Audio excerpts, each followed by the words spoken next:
लोग offline classes में हैं उनका भी स्वागत है, ताकि आप लोग बुरा ना माने। तो जितने भी लोग क्लासेस देख रहे हैं, चाहे लाइव देख रहे हैं और चाहे ऑफलाइन बैठकर देख रहे हैं, उन सभी का स्वागत है। और आज हम चर्चा करेंगे एक नए टॉपिक की, जिसका क्या नाम है? बजट।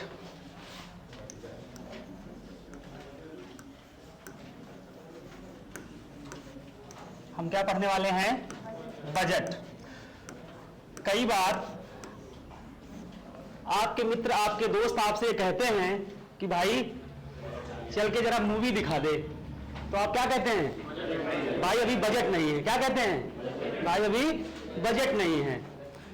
तो आज हम समझें कि इस बजट के मायने क्या होते हैं, कि आखिर हम बजट कहते किसको। पहले तो हम समझ लें कि बजट कहते किसको हैं, फिर हम देखेंगे कि उसमें क्या क्या चीजें कंटेन की जाती हैं, ठीक ना।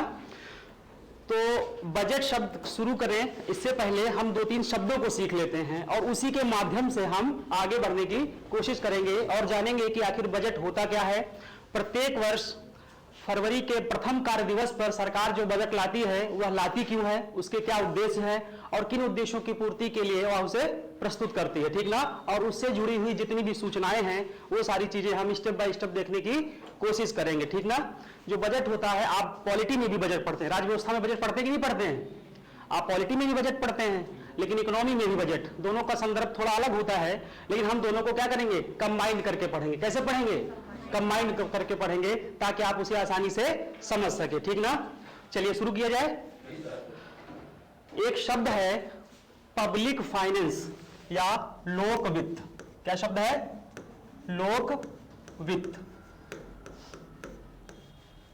Public finance, public finance.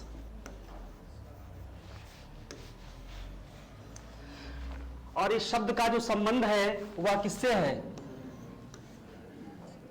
वित्त मंत्रालय से है। किससे है? वित्त मंत्रालय से। इसका मतलब क्या है? तो अगर हम लोक वित्त की बात करें, एक लाइन में कहें आपसे, तो लोक वित्त से तात्पर्य होता है सरकार की वित्तीय व्यवस्था से। किससे इसका मतलब होता है? सरकार की वित्तीय व्यवस्था से।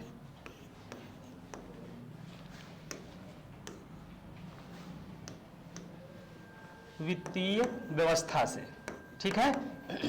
अब आप कहेंगे गुरुजी सरकार की वित्तीय व्यवस्था होती क्या है?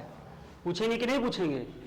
तो हम कहेंगे सरकार की वित्तीय व्यवस्था का सीधा मतलब यह है कि सरकार को विभिन्न स्रोतों से जो आय प्राप्त हो रही है, सरकार को आय होती है कि नहीं होती है? सरकार की बहुत सी सार्वजनिक क्षेत्र की कंपनियां हैं, कई प्रकार के सरकार टैक्स लगाती है, कई प्रकार के ऋण लेती है, चाहे घरेलू बाजार से और चाहे विदेशों से, लेती कि नहीं लेती है। तो वो सारी जो आय होती है सरकार की, सरकार के पास जो राजस्व पहुंचता है, जो उसकी इनकम होती है, उस आय को वह विभिन्न उद्देश्यों की प्राप्ति के लिए, सामाजिक और आर्थिक कल्याण के उद्देश्य हेतु उस आय को कैसे खर्च करती है, तो उस पूरी व्यवस्था को क्या कहा जाता है? सरकार की वित्तीय व्यवस्था। यानी सरकार के पास जो, जैसे आपके पास पैसा आया, आपका घर से पैसा आया और आपने उस पैसे का क्या किया? आपने कुछ अमाउंट किस पर दिया होगा? आपने किराए पर दिया होगा, रूम रेंट के रूप में। हो सकता है आपने अगर मंथली कहीं कोचिंग कर रखी होगी तो कुछ पैसा वहां जमा किया होगा, और उसी से कुछ पैसे से आप कॉपी कलम किताब खरीद के लाए होंगे, और उसी से नियमित रोज सब्जी खरीदते होंगे। तो आपकी वित्तीय व्यवस्था क्या हो गई कि आपके आय के स्रोत कहां? केवल घर से ही तो भी आ रहा है, आप जॉब तो करते नहीं। अगर आप जॉब करते होते तो वहां से कुछ पैसा आता। तो आपकी आय क्या है कि जो घर से पैसा आया और उसी पैसे को आपने विभिन्न मदों पर खर्च किया। तो आप अगर कोचिंग में खर्च कर रहे हैं तो ये उम्मीद कर रहे हैं ना कि हम पढ़ लिख कर एक दिन क्या करेंगे? नौकरी करेंगे, यही तो सोच रहे हैं। तो आपका क्या होगा? कल्याण होगा कि नहीं होगा? सरकार के साथ भी ऐसा। तो सरकार की वित्तीय व्यवस्था से क्या तात्पर्य कि सरकार की जितनी आय होती है उस आय को सरकार विभिन्न मदों में कैसे खर्च करेगी, किन उद्देश्यों के लिए खर्च करेगी, वह पूरी व्यवस्था ही क्या कहलाती है? लोक वित्त, यानी कि पब्लिक फाइनेंस। वही क्या है? सरकार की वित्तीय व्यवस्था है। और इस वित्तीय व्यवस्था को चलाने के लिए वो कैसे करेगी? एक नीति बनाती है। आप भी सोचते हैं ना कि ऐसे ऐसे एक बजट बनाते हैं अपना एक सिस्टम की, इतना इस पे खर्च करेंगे, इतना इस पे खर्च करेंगे, पूरे महीने का एक सिस्टम बनाते हैं कि नहीं बनाते हैं। तो इस वित्तीय व्यवस्था से संबंधित सरकार एक नीति बनाती है। क्या बनाती है? नीति बनाती है। और उस नीति को, इससे संबंधित जो पॉलिसी होती है, जो नीति होती है, इसी नीति या पॉलिसी को क्या कहा जाता है? राजकोषीय नीति कहा जाता है। क्या कहा जाता है? राजकोषीय नीति कहा जाता है। राजकोषीय नीति कहा जाता है। एक एक शब्द को ठीक से समझेंगे, इसी के माध्यम से हम बजट तक पहुंचेंगे, ठीक ना, कि आखिर बजट होता क्या है। तो आपको ठीक ठीक तरीके से दिखेगा कि बजट का मतलब क्या होता है।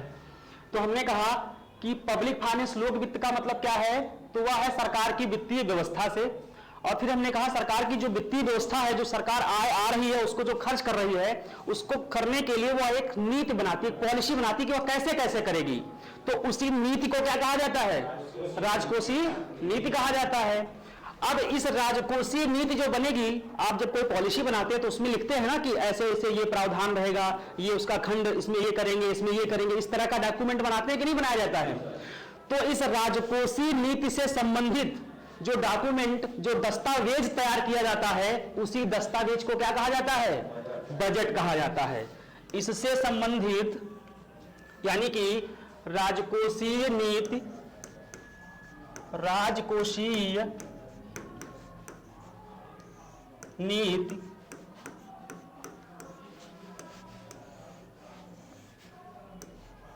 फिजिकल पॉलिसी, इसको क्या बोलते हैं? Physical policy. अब इस राजकोषीय नीति से संबंधित जो दस्तावेज होता है, इससे संबंधित जो डॉक्यूमेंट, ये नीति कहाँ, जो नीति बनेगी वो कहीं ना कहीं उस पर लिखेंगे ना उसको, कि हम इसको कैसे करने वाले हैं, उसका पूरी प्रक्रिया होगा ना, प्रोसीजर। तो इससे संबंधित, इससे यानी राजकोषीय नीति से, इससे संबंधित दस्तावेज, जो डॉक्यूमेंट होगा ना, इससे संबंधित जो दस्तावेज होगा, जो डॉक्यूमेंट होगा, उसी दस्तावेज को ही क्या कहा जाता है? बजट कहा जाता है। क्या कहा जाता है? बजट कहा जाता है। ऐसे तो हमने समझ लिया कि आप क्या कहेंगे कि सरकार की जो वित्तीय व्यवस्था है, उस वित्तीय व्यवस्था को चलाने के लिए, उसे मैनेज करने के लिए सरकार एक नीति बनाती है, और वह नीति एक डॉक्यूमेंट या एक दस्तावेज के द्वारा तैयार की जाती है, और उसी दस्तावेज को क्या कहा जाता है? बजट कहा जाता है। ये तो हो गया एक पक्ष। लेकिन अगर हम बजट की परिभाषा देखें, क्या देखें? परिभाषा। तो अगर हम बजट की परिभाषा लिखें तो परिभाषा कहती है कि budget is an annual. Annual का मतलब क्या होता है? वार्षिक। Budget is an annual financial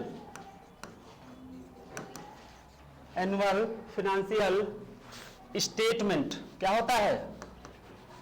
statement, annual financial statement containing, जो कंटेन करता है, कंटेन का मतलब समझ रहे हैं ना? कंटेनिंग एस्टिमेटेड, अभी इस पर बात करेंगे, पहले लिख लेते हैं। कंटेनिंग या contain estimated revenues and expenditures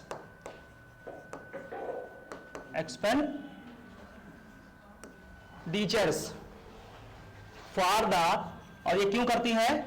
for the next financial year, next financial year. अब देखते हैं। हमने कहा कि बजट की परिभाषा की अगर हम बात करें तो बजट कहता है, क्या कहता है कि budget is an annual financial statement. Annual financial statement का मतलब क्या होता है? वार्षिक वित्तीय विवरण।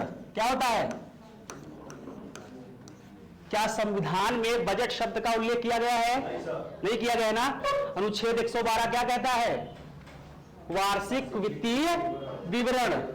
तो हमने कहा और अभी पीछे बात की कि बजट है क्या, राजकोषीय नीति को लागू करने के लिए जो डॉक्यूमेंट तैयार हुआ है वही तो है बजट। और हमने कहा वो जो सरकार की वित्तीय व्यवस्था है उससे जुड़ा है, यही तो बताया आपको।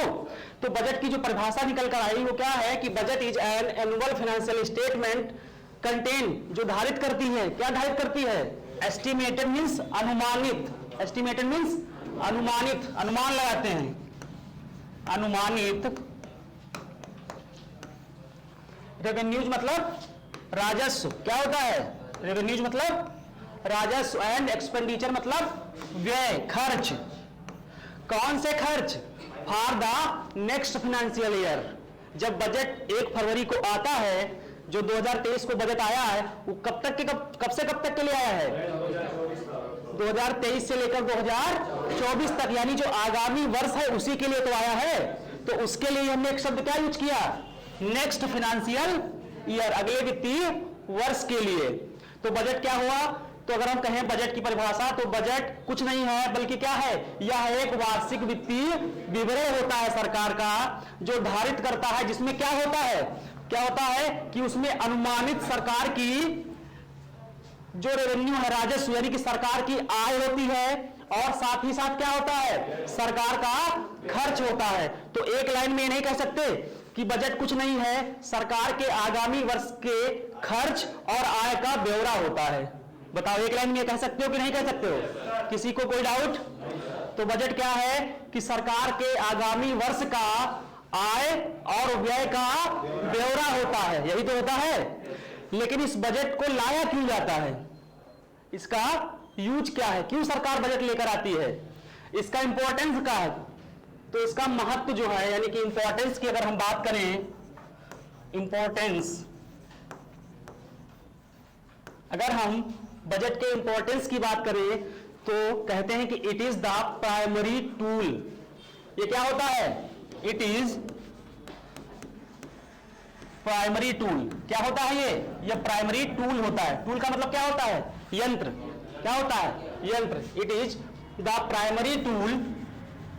और इस प्राइमरी टूल का यूज कौन करता है, यूज्ड बाई, किसके द्वारा, यूज्ड बाई गवर्नमेंट। किसके द्वारा यूज होता है, यूज्ड बाई गवर्नमेंट।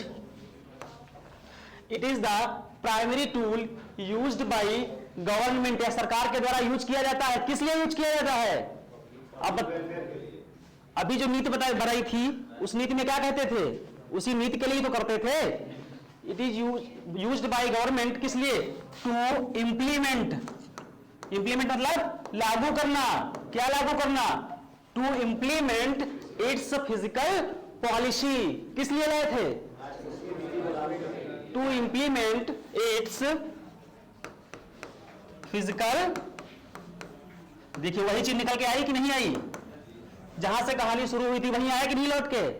तो बजट क्या हो गया, सरकार के आय व्यय का ब्यौरा है। और इसे क्यों लाया जाता है, ताकि सरकार की जो राजकोषीय नीति है, और वह राजकोषीय नीति किससे जुड़ी है, पब्लिक फाइनेंस, उसकी जो वित्तीय व्यवस्था है कि सरकार का पैसा कहां से आएगा और जो आया है वो कहां कहां जाएगा।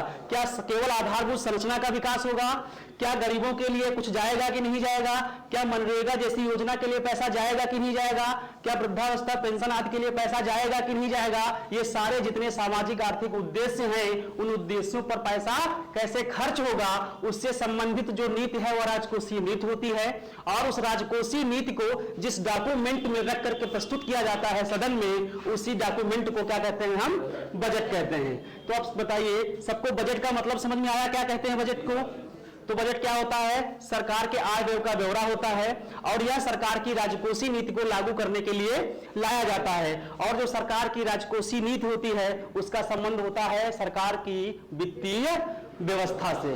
बताओ, यहां तक सबको क्लियर हुआ कि नहीं हुआ, यहां तक समझ गए सभी लोग। अब यह जो बजट होता है, अब हमने एक शब्द यूज किया, राजकोषीय नीति। कौन सा, राजकोषीय नीति। यहां किसी को डाउट नहीं है ना, प्राइमरी टूल मतलब प्राथमिक यंत्र, इसी के द्वारा वो राजकोषीय नीति को लागू करती है, ठीक ना। इंप्लीमेंट का मतलब क्या होता है, लागू करना। और फिजिकल पॉलिसी मतलब राजकोषीय नीति। अगर हम राजकोषीय नीति की बात कर रहे हैं, वित्तीय व्यवस्था की बात कर रहे हैं, तो प्रश्न ये भी तो खड़ा होता है कि सरकार का राजकोष आखिर है क्या, क्योंकि राजकोषीय नीति जुड़ी किससे होगी, राजकोषीय नीति जो होगी वो किससे जुड़ी होगी? राजकोष से ही तो जुड़ी होगी। तो राजकोष क्या है सरकार का, ये भी तो प्रश्न बनता है एक। तो देखें राजकोषीय नीति क्या होती है। तो राजकोषीय नीति हमने समझा कि उसकी वित्तीय व्यवस्था के संचालन के लिए जो नीति बनी वही है राजकोषीय नीति, और उसके लिए जो डॉक्यूमेंट आया है वो बजट है। तो राजकोष क्या है फिर? तो सरकार के अगर राजकोष की बात करें तो उसमें 3 प्रकार के अकाउंट पाए जाते हैं। कितने प्रकार के? 3 प्रकार के। आपने राज्य व्यवस्था में भी उसको पढ़ा होगा। तो अगर हम सरकार के राजकोष की बात करें, काहे की बात करें? राजकोष की बात करें तो उसमें 3 प्रकार के खाते होते हैं। कितने प्रकार के? 3 प्रकार के। कौन कौन? पॉलिटी में बताया होगा गुरुजी ने। कौन कौन से? हमने कहा कि हम इकोनॉमी की दृष्टि से ही नहीं, इकोनॉमी और पॉलिटी दोनों ही दृष्टि से बजट को पढ़ने की कोशिश करें ताकि उसे आप बेहतर। हाँ, क्या चीज? संचित निधि। कौन? कंसोलिडेटेड फंड, संचित निधि। दूसरा लोक लेखा, पब्लिक अकाउंट, लोक लेखा। और तीसरा कौन सा? कंटिंजेंसी यानी कि आकस्मिक निधि। क्या होता है? आकस्मिक निधि। अब बताओ संचित निधि का उल्लेख किस अनुच्छेद के अंतर्गत? अनुच्छेद 266 1 में। कहां है? अनुच्छेद 266 1 में। लोक लेखा कहां है? अनुच्छेद 266 2 में। कहां है? 266 2 में। ये क्यों बता रहे हैं अभी इसका मतलब बताते हैं। और आकस्मिक निधि कहां है? किस अनुच्छेद में? 267 में। किस अनुच्छेद में? 267 में। तो सरकार के राजकोष में कितने अकाउंट? 3, संचित निधि, लोक लेखा और आकस्मिक निधि। अब इसी राजकोषीय नीति से जुड़ा हुआ जो डॉक्यूमेंट होता है वही तो होता है हमारा बजट। तो अब बताओ जो बजट में पैसा आता है, सरकार कहती है कि हम इतना पैसा खर्च करेंगे या इतना पैसा आएगा हमारा, तो पैसा कहां आएगा, कहां इकट्ठा होगा, कहां कलेक्शन होगा? संचित निधि में होगा। लेकिन सरकार एक भी पैसा इस संचित निधि से तब तक खर्च नहीं कर सकती जब तक कि सदन में इसकी स्वीकृति ना प्राप्त हो जाए। यानी कि सदन में वो क्या करेगी? इससे पैसा निकालने के लिए प्रस्ताव लेकर आएगी कि नहीं लाएगी? तो इन तीनों में जो सबसे महत्वपूर्ण है वह कौन सा है? संचित निधि। यही तो है सबसे महत्वपूर्ण। और इसी संचित निधि से जो पैसा निकालकर सरकार खर्च करती है उसके लिए सरकार एक प्रस्ताव लेकर आती है। लाती कि नहीं लाती है? वो कहती है। अच्छा, इस पर भी 2 प्रकार के व्यय होते हैं। संचित निधि पर आधारित 2 प्रकार के व्यय। एक तो संचित निधि पर भारित होते हैं और एक संचित निधि से खर्च किए जाते हैं। ठीक ना?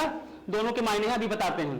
कुल मिलाकर भी जानिए कि इस संचित निधि से पैसा निकालने की संसदीय व्यवस्था जो होती है, इसमें संचित निधि हो गई। ठीक ना? हमने कहा संचित निधि हुई और इस संचित निधि से पैसा निकालना है तो सरकार को क्या करना पड़ेगा? सदन में प्रस्ताव लाना पड़ेगा। ठीक ना? तो यहां से पैसा निकालने के लिए और वो जब प्रस्ताव ले जाएंगे तो दोनों सदनों में पारित होंगे और फिर उसके बाद उस पर राष्ट्रपति साहब हस्ताक्षर करेंगे, उसके बाद ही तो वो पास होगा।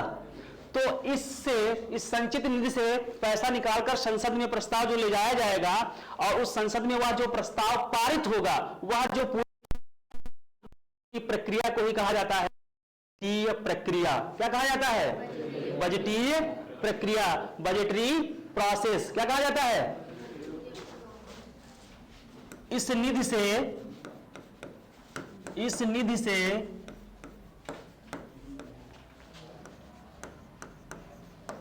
पैसा निकालने की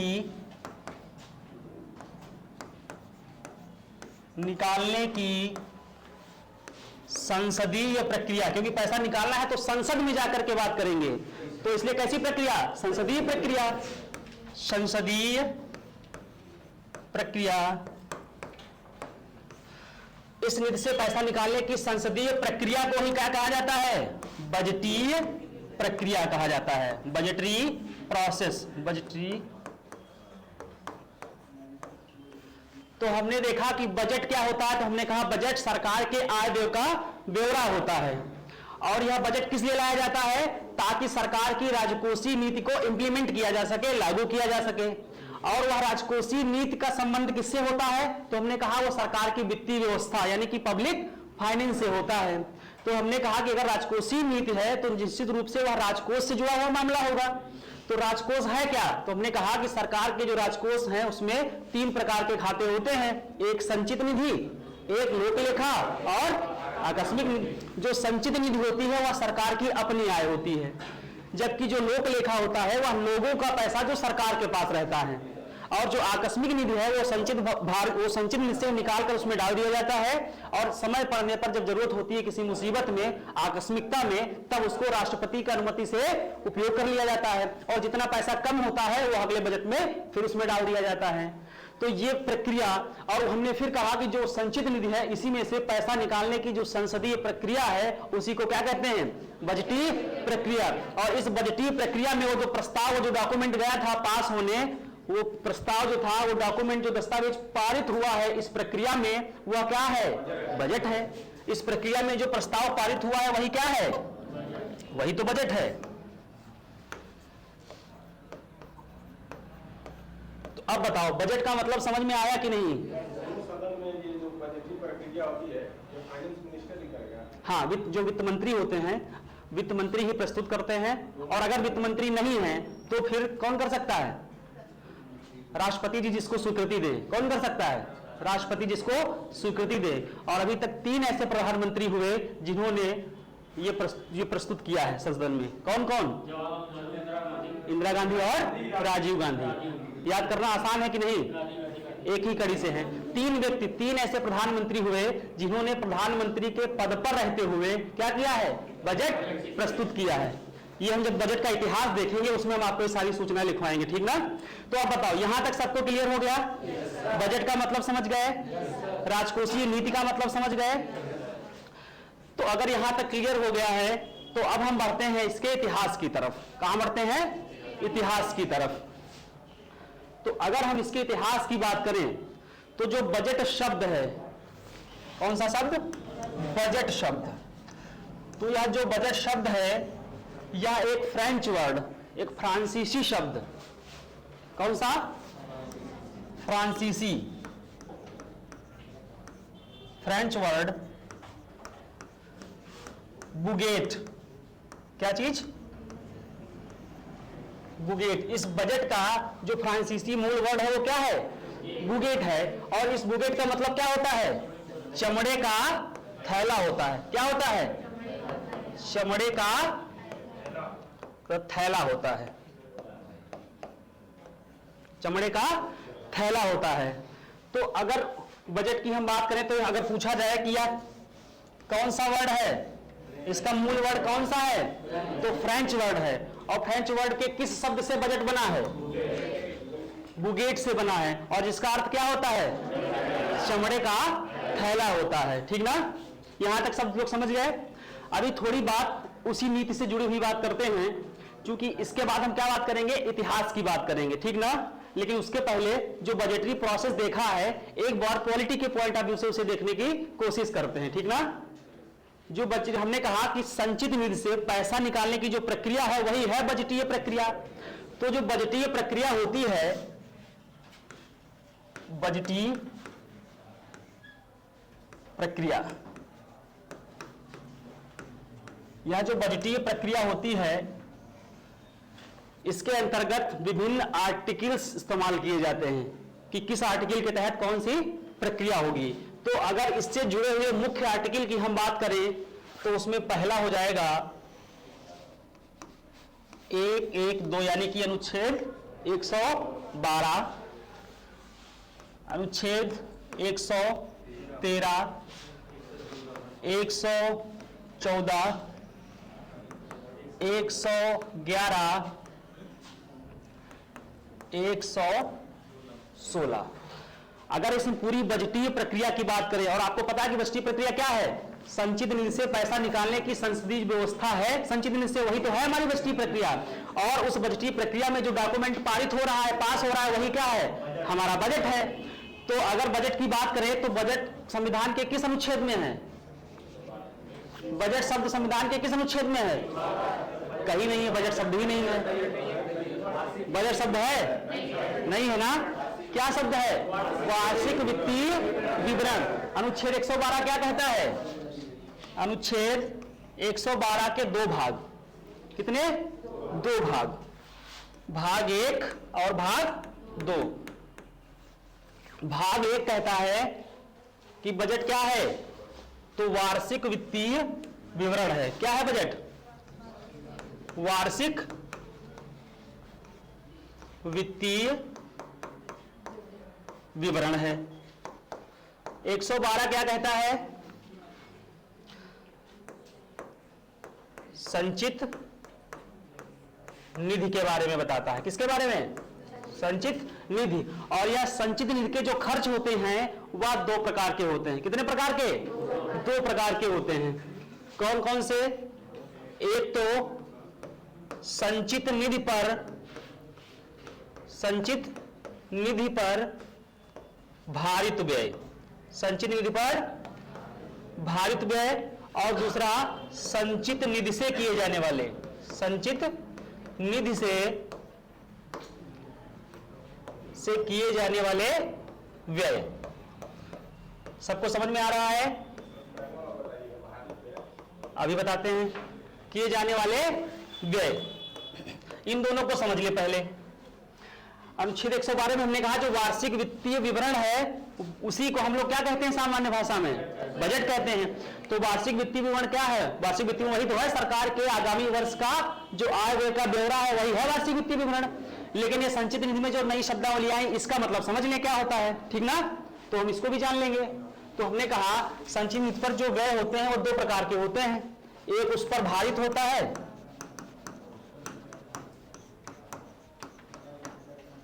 निधि पर भारित। देखिए जो संचित निधि पर भारित व्यय होते हैं उसके लिए सदन में वोटिंग की जरूरत नहीं पड़ती, उसके लिए वोटिंग सदन में नहीं होती है। जैसे राष्ट्रपति का वेतन, तो राष्ट्रपति का जो वेतन होता है वह संचित निधि से खर्च पर निर्भर नहीं करता है, वह डायरेक्ट किस पर भारित होता है? संचित निधि पर ही भारित होता है। अब कैसे इसको समझें? जैसे मान लो सरकार के विभिन्न मंत्रालय हैं, तो हर मंत्रालय को इस बजट में पैसा बांटा जाता है, आवंटित होता है कि नहीं आवंटित होता है? बताओ। तो पैसा आएगा कहां से? संचित निधि से ही आएगा। तो संचित निधि से निकाल कर वहां एलोकेट कर दिया जाता है। अब वो पैसा उस मंत्रालय के पास रखा हुआ है, और उस पैसा जो मंत्रालय के पास रखा है, जितनी उसकी उस मंत्रालय की योजनाएं होंगी, समय समय पर वह 5 साल तक या हर साल क्या करता रहेगा? उसे खर्च करता रहेगा। लेकिन जो संचित निधि पर भारित होते हैं वो क्या करते हैं? वह जैसे मान लीजिए सरकार ने कहा कि हमको जैसे मान लीजिए कि हाई कोर्ट का कोई जो जज है वो क्या हुआ, रिटायर हो गया है, तो उसका पेंशन कहां से देंगे? वो किसी राज्य के अंतर्गत तो आएगा नहीं, वो तो सरकार को ही देना है। तो सरकार उसके लिए पैसा क्या करती है? संचित निधि पर भारित व्यय से निकालती है। कैसे निकालती है? संचित निधि से भारित। अगर कोई पैसा जैसे किसी मंत्रालय को देना है तो वहां से वह एलोकेट हो जाता है और उस मंत्रालय के पास चला जाता है, ठीक है। लेकिन जो भारित व्यय होते हैं वह डायरेक्ट उससे निकाले जाते हैं। किससे? संचित निधि से निकाले। जैसे राष्ट्रपति को वेतन देना है तो वह डायरेक्ट कहां से आएगा? संचित निधि से आएगा। लेकिन जैसे स्वास्थ्य की कोई योजना चलानी है, गरीब कल्याण योजना चलानी है, तो किसके थ्रू आएगी? वह किसी मंत्रालय के तहत आएगी। तो वह पैसा कहां पहले भेजा गया? मंत्रालय के पास, और उस मंत्रालय ने उसे क्या किया है? खर्च किया है। लेकिन जैसे राष्ट्रपति का वेतन देना है, जैसे उसको हाई कोर्ट को जो पेंशन होता है वो देना है, तो इस तरह के जो खर्च होते हैं वो सब किस पर निर्भर करते हैं? संचित निधि पर भारित होते हैं। तो ये 2 प्रकार के खर्च माने जाते हैं जो संचित निधि से किए जाते हैं। संचित निधि से खर्च, जो संचित निधि पर भारित होते हैं, इनकी यह विशेषता होती है कि इस पर ना तो बहस होती है और ना ही वोटिंग कराई जाती है। क्या किया जाता है? ना ही बहस होती है और ना ही इसकी वोटिंग कराई जाती है, या स्वतः पास कर दिए जाते हैं, ठीक है। लेकिन जो संचित निधि से खर्च किया जाता है, जो विभिन्न मंत्रालयों को दिया जाता है पैसा, कि पूछते हैं कि भाई इतना पैसा कहां खर्च करेंगे, आपने पिछले साल तो इतना खर्च किया था, इस तरह की बहस चलती है और उसमें हो सकता है कटौती भी कर ली जाए। लेकिन यहां ऐसा कुछ नहीं होता है। तो यहां का जो खर्च होता है वो पैसा जो निकालना होता है उसके लिए सरकार को प्रस्ताव लाना पड़ता है और उस पर बाकायदा बहस होती है, ठीक ना। बहस होने के साथ साथ फिर उस पर क्या कराया जाता है कि इनको उतना पैसा दिया जाए कि ना दिया जाए, मतदान कराया जाता है। क्या कराया जाता है? मतदान कराया जाता है। उसके बाद इसमें से उन विभिन्न मंत्रालयों को पैसा बांटा जाता है। अब देखिए हमने जो आर्टिकल्स लिखे थे तो 112 में दो चीजें हो गई, एक तो वार्षिक वित्तीय विवरण हो गया आपका, और हमने कहा दूसरे भाग में संचित निधि, और उसमें दो प्रकार के खर्च, एक संचित निधि पर भारित खर्च और एक संचित निधि से डायरेक्ट जो खर्च किए जाते हैं पहले निकाल कर, ठीक ना। तो ये दो प्रकार के खर्च हुए। अब ये बताओ, या जो संचित निधि पर खर्च करने के लिए क्या करेंगे, विभिन्न मंत्रालयों से पूछा जाता है कि आपको कितना पैसा चाहिए इस बजट सत्र के लिए, पूरे साल में आपको कितना खर्च करना है। तो अब देखते हैं कि हमने पिछले साल कितना खर्च किया था, हमारी योजना क्या है, क्या हम कोई नई योजना लाने वाले हैं। इन सारे संदर्भों में विचार करके कहते हैं कि हमको इतना पैसा चाहिए। तो क्या करते हैं, पूरे विभाग वाइज, मंत्रालय वाइज सबका जो अनुदान की मांग होती है वह अनुच्छेद 113 के तहत, किसके तहत, ये पैसा जो निकलेगा, जो पैसा ही निकलेगा, जितना भी पैसा बजट बनेगा, अब वह हर विभाग का, हर मंत्रालय का अलग अलग दस्तावेज होगा, सबकी मांग अपनी अलग अलग होगी कि हमको इतना चाहिए। जैसे मान लो कि कोई भी जो मंत्रालय होगा, कोई विभाग हो, उसका अपना अपना खर्च होगा, तो वह अपना अपना अलग अलग खर्च डॉक्यूमेंट पहले रखेगी सरकार सदन में कि हमको इतना इतना पैसा चाहिए। तो वह जो अलग अलग रखा जाएगा, अनुदान की मांग की जाएगी, वह किस आर्टिकल के तहत होगी, अनुच्छेद 113 के तहत होगी। तो 113 के तहत क्या आएगा, अनुदान की मांगे आएंगी। क्या आ जाएगा, अनुदान की कि किस मंत्रालय को कितना पैसा चाहिए, सबका अलग अलग अनुदान मांग होगा। तो सबका अलग अलग अनुदान मांग किस अनुच्छेद के तहत बनाया जाएगा, अनुच्छेद 113 के तहत। और जब अलग अलग अनुदान मांग सबकी मिल जाएगी तो फिर अनुच्छेद 114 का इस्तेमाल करते हुए उन अलग अलग अनुदान मांगों को कानूनी मान्यता देने के लिए, कैसी मान्यता, कानूनी मान्यता देने के लिए एक प्रस्ताव बनाया जाएगा। तब इस्तेमाल किया जाएगा अनुच्छेद 114 का, और उसके लिए एक विधेयक लाया जाएगा। उस विधेयक को कहा जाता है, कौन सा, विनियोग विधेयक। क्या कहा जाता है, विनियोग विधेयक। अनुच्छेद 113 में क्या था, जो उनकी अलग अलग अनुदान की मांगे थी उन्हीं को एक में मर्ज करके विनियोग कर दिया उसका 114 के तहत, और उसे कानूनी मान्यता के लिए कहां प्रस्तुत किया, सदन में प्रस्तुत किया। उसको क्या दे सके, कानूनी मान्यता दे सके। किस अनुच्छेद के तहत, 114 के तहत। अब जब प्रस्तुत हो गया, वह विधेयक प्रस्तुत हुआ, तो आपको पता है कि जब सदन में कोई विधेयक प्रस्तुत होता है तो दोनों सदनों में पहले पारित होता है और फिर उस पर हस्ताक्षर करने के लिए कहां जाता है, राष्ट्रपति के पास जाता है। तो मान लो कि 114 के तहत, किसके तहत, 114 के तहत विनियोग विधेयक पहुंचा सदन में और लोकसभा में पास हो गया, राज्यसभा में पास हो गया, और फिर कहां पहुंचा, फिर अगले आर्टिकल कौन सा, 111, अनुच्छेद 111 का इस्तेमाल किया जाता है। और किसके पास जाता है ये, राष्ट्रपति के पास। किसके पास, राष्ट्रपति के पास जाता है। और जैसे ही उस पर राष्ट्रपति साहब हस्ताक्षर करते हैं, वह प्रस्ताव क्या हो जाता है, पारित हो जाता है। यानी कि वह जो बजट की प्रक्रिया चल रही थी वह क्या हो जाती है, पूर्ण हो जाती है। तो अनुच्छेद 111 के तहत उस पर क्या होता है, राष्ट्रपति के द्वारा हस्ताक्षर किए जाते हैं, और यहीं पर बजटीय प्रक्रिया पूर्ण हो जाती है, समाप्त हो जाती है। ये जो बताया कि अलग अलग विभागों में, मंत्रालयों को बजट आवंटित किया जाता है, हाँ, पैसा आवंटित किया जाता है, उसके लिए क्या कहते हैं, चुनाव वोटिंग कराई जाती है। हाँ, तो अलग अलग मंत्रालय के लिए अलग अलग वोटिंग होता है, सारे मंत्रालयों को मिला के एक ही बार वोटिंग कराया जाता है, किस बार में कितना खर्च करना है। पहले सबका अलग अलग, जैसे जो अलग अलग हर विभाग से मांगा जाता है ना ब्यौरा, हर कैसे पता चलेगा। अब जो वित्त मंत्रालय का ब्यौरा है वो कैसे पता चलेगा, वो तो वित्त मंत्रालय देगा। स्वास्थ्य मंत्रालय से जुड़ा हुआ अगर कोई ब्यौरा है तो कौन देगा, स्वास्थ्य मंत्रालय देगा। तो जब सबका पहले तो अलग अलग ही आएगा ना, बाद में उसका विनियोग अलग अलग भले ही कराएंगे, अलग अलग कराने के बाद भी उसको एक कानूनी मान्यता देने के लिए क्या करेंगे, उस पूरे प्रस्ताव को एक साथ लेकर आएंगे, तब भी वोटिंग होगी, तब भी उसका कि उसको कंप्लीटली पूर्णतः जब पारित किया जाएगा, पहले तो अलग अलग करवा लेंगे, उसके बाद क्या करेंगे, उसको एक साथ करेंगे, एक साथ पारित कराया जाएगा। और वह फिर जब एक साथ पारित हो जाएगा, अब ऐसा नहीं करेंगे कि वित्त मंत्रालय, सॉरी, जैसे मान लो कि कृषि मंत्रालय का हुआ, तो कृषि मंत्रालय का पारित हुआ, राष्ट्रपति साहब के पास चला गया, उन्होंने साइन कर दिया, हो गया बजट। फिर पता चला कि दूसरा वाला मंत्रालय गया, फिर राष्ट्रपति साहब के पास गए, हो गया। ऐसा तो नहीं होता ना। पहले अलग अलग कराने के बाद जब उसे एक साथ कानूनी मान्यता दी जाती है तब क्या करते हैं, उसका विनियोग करते हैं, और फिर जब वह विनियोग दोनों सदनों में पारित हो जाता है तब कहां चला जाता है, राष्ट्रपति के पास चला जाता है, और इस तरह से जो हमारी बजटीय प्रक्रिया है वो क्या हो जाती है, पूर्ण हो जाती है। तो आप बताइए कि आपकी बजटीय प्रक्रिया की जिसकी हम बात कर रहे थे, वह आपको जिसके तहत एक बजट जो प्रस्तुत किया गया था विधेयक के रूप में, वो सारा का सारा सिस्टम आपको समझ में आया कि नहीं आया? किसी को कोई डाउट है? नहीं है? अनुच्छेद किसकी बात करना है? 116 की बात करेंगे। अनुच्छेद 116 में क्या है, लेखा अनुदान की बात की गई है, ठीक ना? किसकी बात की गई है? 116 की बात की गई है। 116 क्या कहता है? अभी तक क्या होता था कि जो हमारा बजट आता था वो कब आता था, फरवरी के अंतिम कार्य दिवस पर। कब आता था? फरवरी के अंतिम कार्य दिवस पर। तो अब बताओ, फरवरी का अंतिम कार्य दिवस यानी कि 28 फरवरी, अगर 28 को छुट्टी है तो कब आ जाएगा? 27 को। अगर 27 को भी छुट्टी है तो कब आएगा? 26 को। बजट अब कब आता है? फरवरी के प्रथम कार्य दिवस पर। और अगर अवकाश है तो कब आएगा? 2 को आएगा। अगर 2 को अवकाश है तो कब आएगा? 3 को आएगा। तो 1 तारीख को आएगा, ये कोई जरूरी नहीं है। फरवरी के प्रथम कार्य दिवस पर, फरवरी माह में जब पहला दिन होगा सदन का, तभी क्या आएगा? बजट आएगा। और जनवरी के अंतिम कार्य दिवस पर, जनवरी के अंतिम कार्य दिवस पर क्या आता है? आर्थिक समीक्षा आती है। क्या आता है? आर्थिक समीक्षा आती है। बताएंगे क्या है इसमें जुड़े हुए प्रावधान, जो करंट से जुड़ा मुद्दा है वो हम आप सबको लिखवाएंगे भी।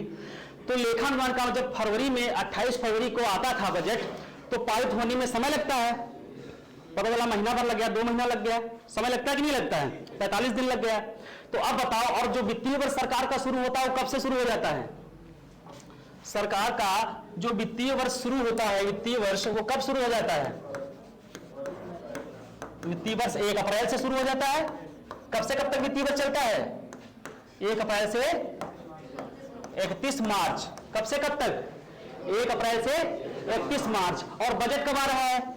28 नहीं, पहले की बात करते हैं, लेखानुदान की बात करना है। कब आ रहा है? 28 फरवरी को। बजट का जो डॉक्यूमेंट है सबको बांट दिया गया और छुट्टी कर दी गई 15 दिन के लिए कि जाइए भाई इसको ठीक से पढ़िए, और जिसको जो समस्या होगी जब दोबारा सत्र शुरू होगा तो उस पर हम क्या करेंगे? चर्चा करेंगे। विभिन्न प्रकार की समितियां काम करती हैं, कई सारी चीजें आप पॉलिटी में उसके बारे में पढ़ेंगे। तो 28 फरवरी को आया और पारित होते होते पता चला वो मई में पारित हो पाया। कब पारित हुआ? मई में पारित हुआ, 10-12 मई तक। तो अब बताओ, सत्र नया कब से शुरू हो गया? 1 अप्रैल से शुरू हो गया। तो 1 अप्रैल से उस मई तक जब तक बजट पारित नहीं हुआ तब तक खर्च कैसे चलेगा सरकार का? कैसे चलेगा? यह व्यवस्था करता है भी कौन? अनुच्छेद 116 लेखानुदान। इस लेखानुदान के द्वारा क्या होता है, सरकार को विभिन्न मंत्रालयों के खर्च के लिए पहले ही पैसा अलॉट कर दिया जाता है कि जब तक बजट प्रस्तुत नहीं हो रहा है, पारित नहीं हो रहा है, तब तक आप इससे खर्च चलाइए, और जब पारित हो जाएगा तो जितना आप खर्च करे रहेंगे वह उसमें से क्या कर लिया जाएगा? कटौती कर लिया जाएगा। तो अनुच्छेद 116 किस लिए है? ताकि तब तक जब तक कि बजट प्रस्तुत ना हो और नया वित्तीय वर्ष प्रारंभ हो जाए तो उसमें खर्च चलाने के लिए जो आपको पैसा चाहिए होगा वह किसके अंतर्गत मिलेगा आपको? संविधान के अनुच्छेद 116 के तहत। समझ गए ये बात? चलिए बाकी की बातें कल करेंगे, कल मिलेंगे, तब तक के लिए धन्यवाद। यहां तक सबको क्लियर है? कोई डाउट नहीं ना है? चलिए, ओके, थैंक यू।